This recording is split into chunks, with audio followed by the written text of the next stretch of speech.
Mike. We're in near Billings Farm. Looks like this bridge is just sort of lost a footing and sort of tipping into the water. It's just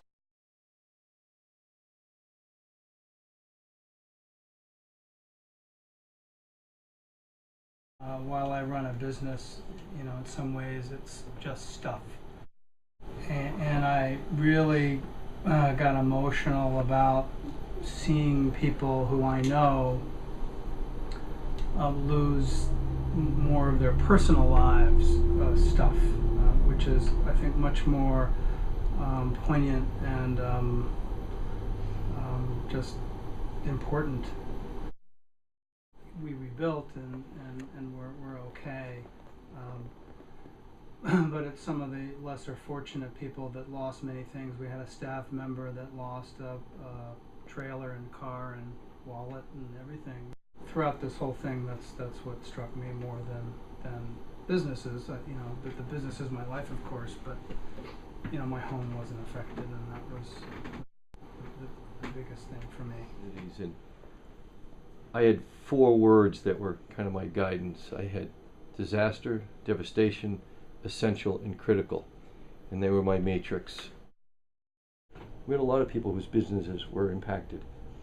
They didn't really have a response. They weren't, oh my God, my business is gone. And you know, these are the people who really lost everything. The big thing you look at is loss of life. And for a state of 600,000, plus our visitors that were in the state, and it doesn't come out right when you say it in words. We lost 4 lives. It sounds superficial, and it's not. I mean, it's pretty devastating.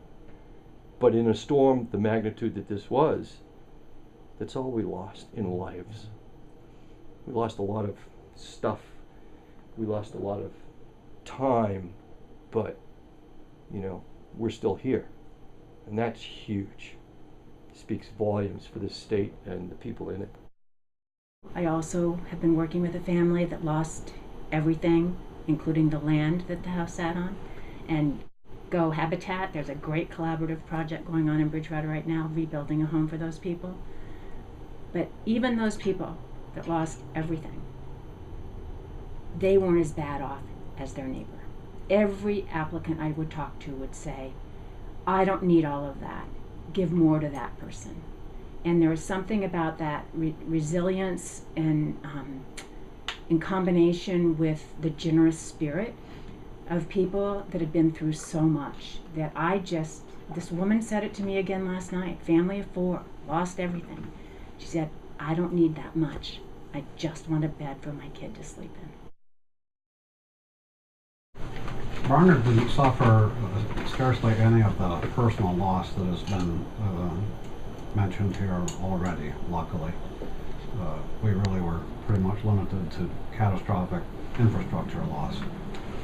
Nonetheless, the waters raged and the infrastructure damage for a tiny town like Barnard. I'm a selectman in Barnard, and I and some of the road crew members in the morning when it started running water here and there were out with shovels trying to direct it a little bit, thinking at that time we'd get 3 or 4 or 5 inches of rain and we could direct it somewhere. Needless to say, the places we were making little shovel tracks became vast trenches later in the day. We lost the road to our town garage. And that isolated all the equipment that usually you expect to show up on the scene to help get things done for a few days. The fire station was used as our kind of dispatch center. All the firemen that day, Sunday, were out checking on people. Every contractor in town that had anything ranging from a farm tractor up to big excavators and dozers was at it. We had some roads closed along Locust Creek up in what they call Chattagee for nearly a week, but most everything else was open within 24 hours.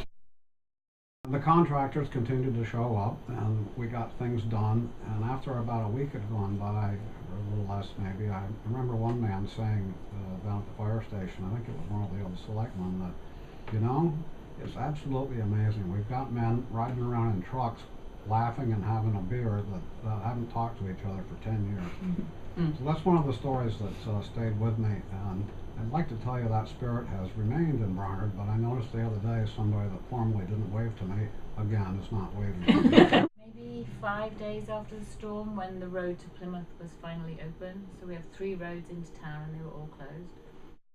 And then the next day we went down to the town hall to try and find out what was happening. And by that time, everybody in the town hall had been having emergency meetings every day for maybe 5 or 6 days, and everyone was pretty tired because we didn't have a road out, so our emergency services had to stay on duty 24 hours a day. And I came back after a vacation full of energy saying, what can I do, what can I do? And everyone said, nothing, nothing.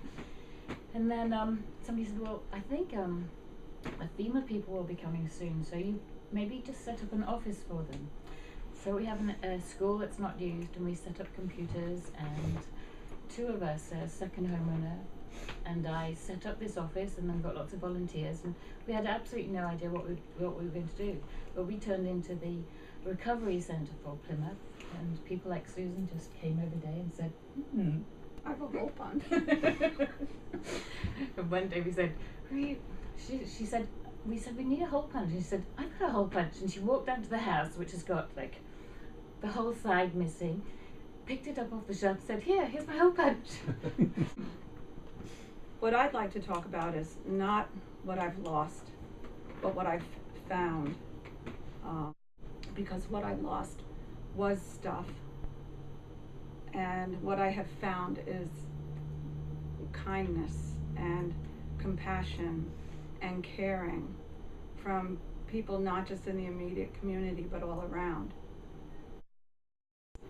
Each day I wake up and I think, I'm not going to do the flood today. Every day somebody somehow brings up the storm, or else somewhere in a conversation something comes up that triggers some piece of stuff that I lost that I had forgotten that I had, because I had a lot of stuff.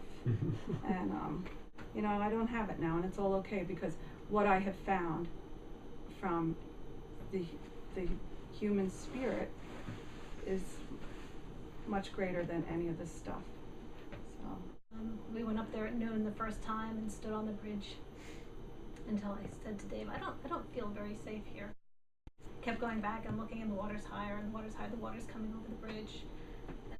It was very alarming, even though we felt relatively safe. Came back, 6 a.m. in the morning, and the river is almost back down to normal. It's a blue skies, and we went down to Simon Pierce, well, actually at Parker House,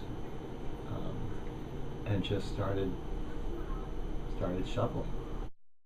I know there was a lot of devastation, and people lost a lot of things, but there was this joyousness in the air of all of us working together on that day.